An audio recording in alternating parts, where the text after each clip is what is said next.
The woman who's come out against Stellenbosch University says there's been discrimination in her salary as well. The other racial issue that I would say, one of them, when I just started there, came to me and informed me, are you aware that your predecessor was earning more than you? Unfortunately, I had documentations and I had to make an appointment with the chief director to inform about this. And then I could see that this person was earning 100,000 more than me.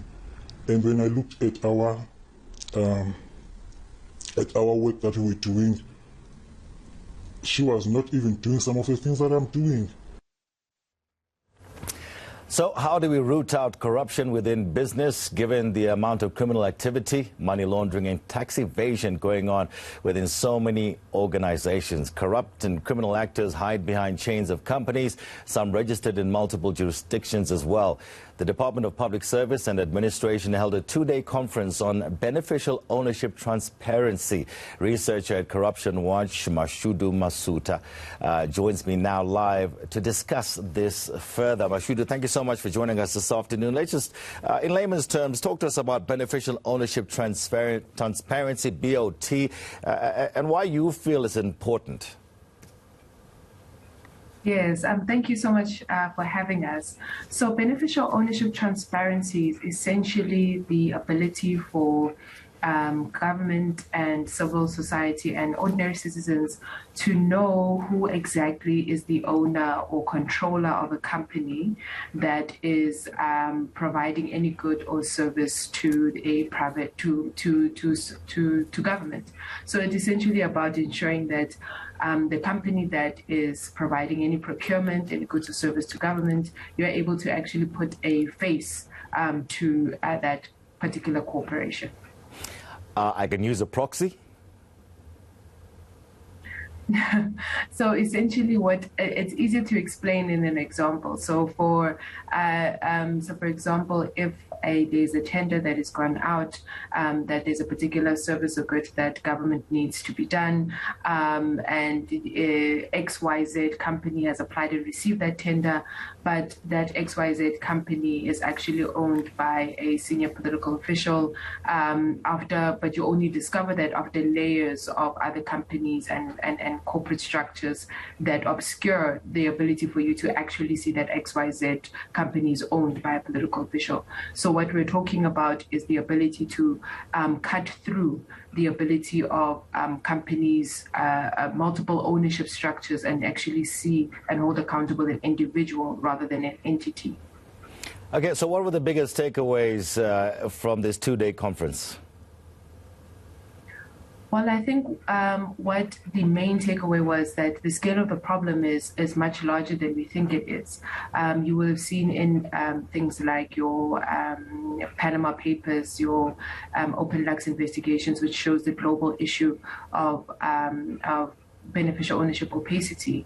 But in South Africa, what we're seeing is that the scale of the problem is much larger in the sense that the implementation and the skills that's required to know who and is behind company ownerships, to actually discover that, to go through the different thresholds is much more difficult. But I think the positive note from this multi-stakeholder conference is that there are timelines that have been set. There is a commitment from government to put in place policy that would allow for South Africa to be in line with the international standards of the Financial Action Task Force as well as the OGP. And the Financial Action Task Force has sanctioning powers. So there is international pressure for South Africa to put in policy. So what we're actually seeing that's notable from this conference is that the timelines have been put in place. Government wants a multi-stakeholder approach in forming of this policy. So that is really a welcomed outcome from this conference. When you say multi-stakeholder approach, who will be, which institutions are we talking about here? And we're talking about, obviously, private industry as well, commercial industry. Yes, of course. So one of the main stakeholders in this conversation of beneficial ownership is your private stakeholders, particularly your banks. One of the major risks when it comes to beneficial ownership opacity is that the only body that is able to verify information currently is your banks.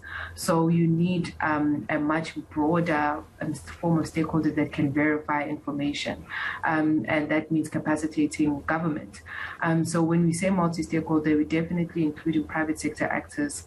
There's already an interdepartmental committee that is tasked with ensuring that policy is in place for this particular topic of fiscal transparency is addressed. And then, of course, civil society organizations and investigative journalists who have already played an important role in researching and investigating complex corporate structures to ensure that these kinds of stories are made and headline news, and that they are relevant or get to the attention of law enforcement. So yourselves as Corruption Watch, were you satisfied with the outcomes of this conference? Well, I think it's we're very happy with the fact that government has committed and has stated the political will is definitely behind this beneficial ownership transparency reform, and we are also very satisfied with the government officials that committed to the 2-day conference and that were there for the 2 days and meaningfully contributed and were honest about the limitations and where they need capacity and resources. And I think it was also quite notable that government took us into their confidence to say that they are also under pressure in terms of resources and where civil society is able to provide benchmarking and research capacity to do so. And we are willing to do that as Corruption Watch. We're willing to assist government in that process. So we're very happy insofar as that is concerned. There was public deadlines that were put in place about when this policy is going to has to be in place and when it needs to be tabled.